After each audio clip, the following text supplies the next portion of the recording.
Välkommen alla sammen, a long time requested video. I'm making this one right before I'm about to go on vacation, because I don't even want to see all the arguments that are about to come in the comments section down below. Old Norse, heathen, pagan, Viking symbols, whatever you want to call them, being used for hateful or racist purposes. I'm not even going to comment about any of that stuff politically. This video is purely educational and going over the history and meaning of some of these most commonly used symbols. You guys all know where I stand by now. I'm right in the middle of the political spectrum on most things, and I'm about freedom of speech and expression no matter what. And I don't need to denounce anyone, and I don't need to defend anyone either using these symbols. So, like, we can say, oh, yeah, okay, sure, we all know racism is bad. You know what's even worse than racism? Calling people racist who aren't actually racist. And that aspect today is doing way more damage than anything else. It's ruining people's lives, their ability to work and feed their families. And I see more of this in the Norse/historical community than anything else. And it's really a shame, and I just think if we all just shut up and listen to each other once in a while and had a good conversation, we would realize that our views are not actually that different. All people's views are not actually that different. Human beings are not actually that hateful. And we all have the same goals at the end of the day, and that is to make our societies a better and more peaceful place. That's all I have to say about that. On to the symbols. I'm going through these in a list in no particular order, but let's just start with the runes to make it easy. First, we have the Tyr Rune, or the Tivas in Elder Futhark. It was used by several organizations in Nazi Germany. The Reichsführerschule, it was used as a loyalty badge there, and for those who graduated their leadership school, basically. It was used by the Sturmabteilung, the stormtroopers of Hitler, and also it was used as a badge by the infantry division of the SS.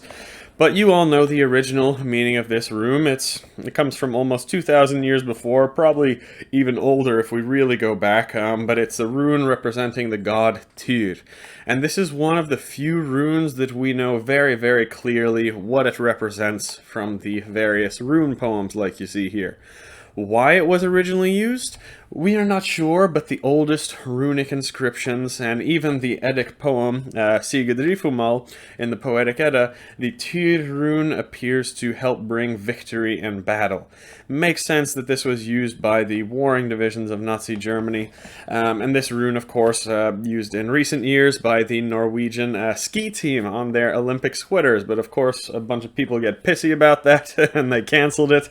They made them get rid of the sweaters because some modern right-wing organizations use it. So the symbol has a bad reputation, but it is a beautiful rune, and probably the one that we know most about its original meaning and use. And I use this rune all the time, and in ancient times there was only good things associated with this rune, which mainly we think to do with victory, but it can be other positive things as well from the runic inscriptions that we have. Next we have the Algiz Rune in Elder Futhark. We're not 100% sure what this is, but most of the attestations point to it originally meaning elk, like the animal, the elk. It makes sense. It even looks like an elk's antlers, but it could also be the younger Futhark Madr Rune, meaning man. So once the rune alphabets evolved, it kind of switched its phonetic value and meaning. And remember, the Elder Futhark is going back to the Germanic tribal era, as I like to call it, from about the 1st to the 7th century. After that we get into the younger Futhark and the Viking Age, starting around the 700s-800s, that time. Why some of these organizations picked this Algiz Rune, I don't know. But I'm not aware of any organizations in Nazi Germany using this one. They might have, though. Next, we have the Jera Rune right here, basically originally meaning year, or like harvest time, change of the seasons, the year's harvest, things like that. Not a super commonly used rune in the modern day, but you can see how important this one would have been to ancient agricultural peoples. Same thing here, I'm not aware of the Nazis in Germany using this rune, but some modern groups have chosen this as their logo or symbol. Again, I don't know why that is, you'll have to ask them. Next, let's move to the Odal Rune, or the Othala Rune in Elder Futhark. This one's probably the second most common rune used by Nazi Germany. It was used for Waffen SS divisions, and also by quite a lot of modern right-wing groups. Now, people get pissy about this rune being used by the right-wing or nationalist groups, but I really must say, if there is a rune that fits their values and goals, I would say the Odal Rune is very appropriate for them to use. You know, a lot of modern pagans get their panties in a bunch about this, but they don't even look at the actual meaning of this rune. The Elder Futhark Othala, Younger Futhark Odal, the Anglo-Saxon Futhark Edel, they all mean the same thing, something like estate, like inherited land, heritage, and the right to your ancestral lands. And this is a concept that has actually existed in Scandinavia as far back as we have records. All the way back to the Viking Age, probably even before, every free man had the right to his inherited land no matter what. No king, no foreigner, no family member, or anyone else had the right to come and take your ancestral or inherited lands from you. This still exists today in Norway, and I believe in Sweden and Denmark too. We have something called Odelsrett. Basically, if you have farmland or some specific qualifications of land, the parents die, the oldest son or whoever the chosen child is, that child has the right to that land no matter what. Even if the land is sold, the eldest son can actually come back and claim that land as his inheritance. That is his Odelsrett. That's Odal, Othala in Proto-Germanic. And this is not about greed. It's not about just being greedy and not wanting to give up your land. It's something spiritual to this, okay? All the way up until about 100 or 200 years ago in Scandinavia, they believed that their family, the ancestral spirits, and the family's luck, the family's hamingja, it was attached to the land that they had lived in for the longest time. So it is our right to keep that in the family as far as the tradition goes. So I don't agree with a lot of the things these nationalist groups say using the Odal Rune or the way they say it, but it is a very appropriate rune for their values and goals. It's not racist. I support every single human being in the world that tries to defend their ancestral homeland. I support a Native American defending their lands from European settlers. I support the Anglo-Saxons defending their lands from the Vikings. I support an African defending Africa. I support Arabs defending their homelands in the Middle East. I even support animals, okay?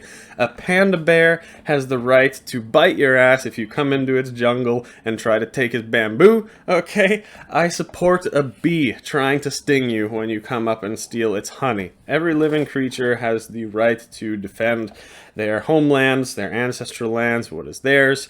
It's just in the north of Europe, this idea has a lot more kind of developed history and legal use. And this Othala Rune is the root of it. So that's all I have to say about that before I get some people pissed off. Finally, the SS runes. Now these are the most famous runes by far. The double lightning bolts, as they are called sometimes, used by the SS in Nazi Germany, and used by anyone after that time, from punk bands to biker gangs or prison gangs or organizations or various groups from the past 70-80 years. These runes just mean sun, that's all it is, and it was originally used by the Nazi Schutzstaffel, or in its very early days, the Saalschutz, the Hall Security as that's translated, and it's basically Hitler's security for the gatherings and the meetings of the Nazi parties in their earliest formations. I'm not aware of any deep explanation of why they chose these SS runes, so it definitely just seems like an abbreviation, that's all. And they chose the runes because maybe it looks cooler than the modern S, but who knows, there might be some other explanation out there. But yeah, without a doubt, a very important symbol for ancient peoples, with it representing the sun. I mean, the sun was everything to primitive cultures.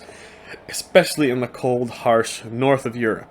Okay, so we're done with the runes now, on to a few other symbols. First, we have the sun wheel. It also bears a strong resemblance to the Celtic cross, which is both used by ones in Nazi Germany as well as other extremist groups in modern times. The symbol was used in many different places in the world. The Greeks used this symbol, the Native Americans used this symbol, it was the medicine wheel, the West Africans used this symbol in their kind of rituals.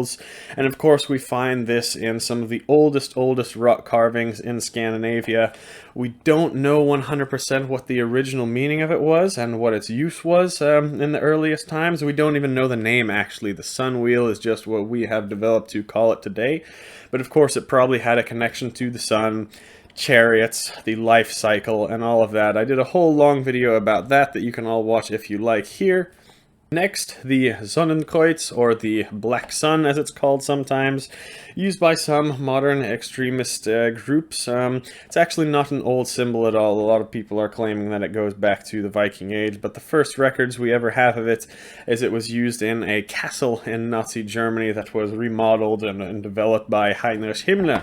I mean, the original design in its early stages, it probably goes back a little bit before that, and of course it's basically just composed of 12 S runes like I just went over, but the symbol itself is not more than 100 years old. Next one, the Wolfsangel. It's a lesser known one used by Nazi Germany and other organizations since then.